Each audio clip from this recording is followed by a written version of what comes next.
Hi guys, Richard here from DabRail, and welcome to the first in our Railway Jargon series. And in this series we're going to be looking at railway jargon, terms and abbreviations. So you know that when we say the Bobby said the mom's going to meet you in the upside Cess by the Dalek, we're not talking about Doctor Who.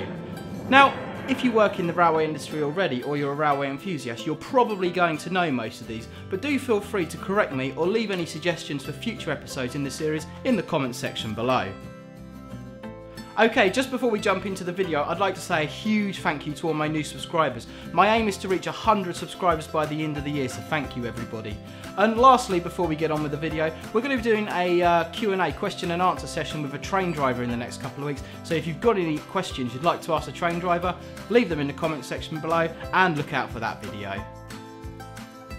Now, part one of this series, we're going to be looking at roads and locations. So, first word is roads. In a railway sense, the road refers to the track, sometimes also called the permanent way. Now, you may hear the term, he's got the road, and what this means is that all the points have been set and the signal's been cleared for the train to depart. The road has been set. Like we said earlier, sometimes the road is referred to as the permanent way, the P-way, and the men in the orange jackets, or women in the orange jackets that work on the track, well, they're referred to as P-way gangers, not to be confused with S&T staff, that's signalling and telecoms, but we'll come to that in the next video when we talk more about signalling jargon. So, talking about the track, that brings us nicely onto our next word, 4 foot.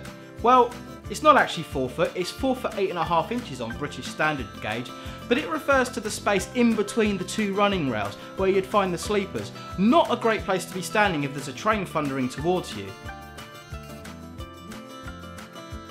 So, if there was a train thundering towards you, where would you stand? Well, try the Cess. The Cess is the area between the track and the railway boundary fence. Now, the Cess is actually made up of two parts known as on or near the line and on the line side, but that's a bit beyond the scope of this video. And in the Cess you'll often find things like signals, line side signage and generally quite a lot of scrap lying around. Okay, staying on the subject of track, let's look at the 6 foot. And in true railway fashion, it's not 6 foot, it's as many feet as it needs to be. And the 6 foot refers to the area between two pairs of running lines. So you could have an up line and a down line, we'll talk more about that in a minute, and the space between the two lines is known as the 6 foot. Before we look at up and down, we're going to look at the 10 foot, and yep, in true railway fashion, it's not 10 foot, it's as many feet as it needs to be.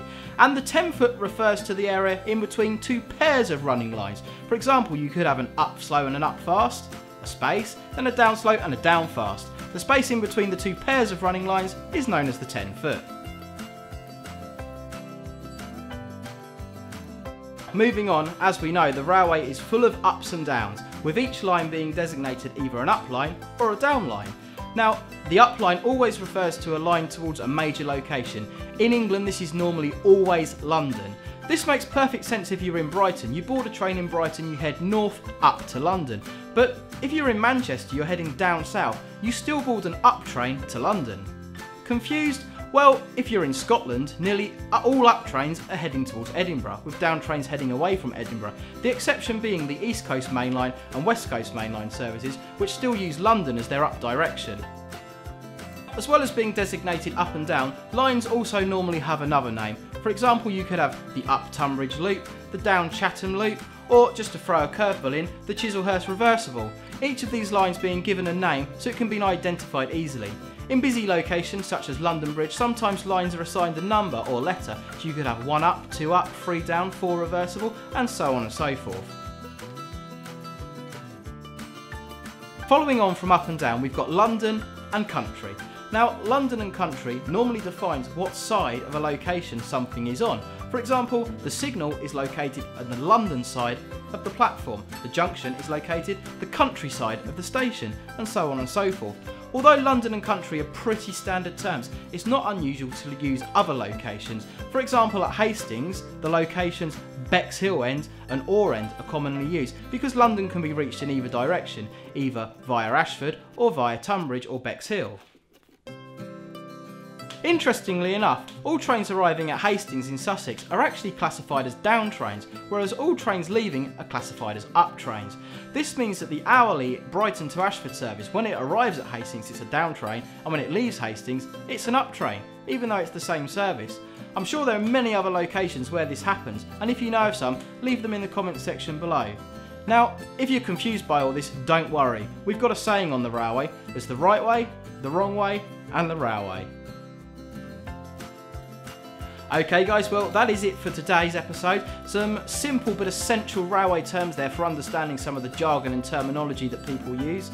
In our next episode, which we're hoping to get up in the next week or so, we're going to be looking at some signalling terms so you can sort out your posers from your lunars.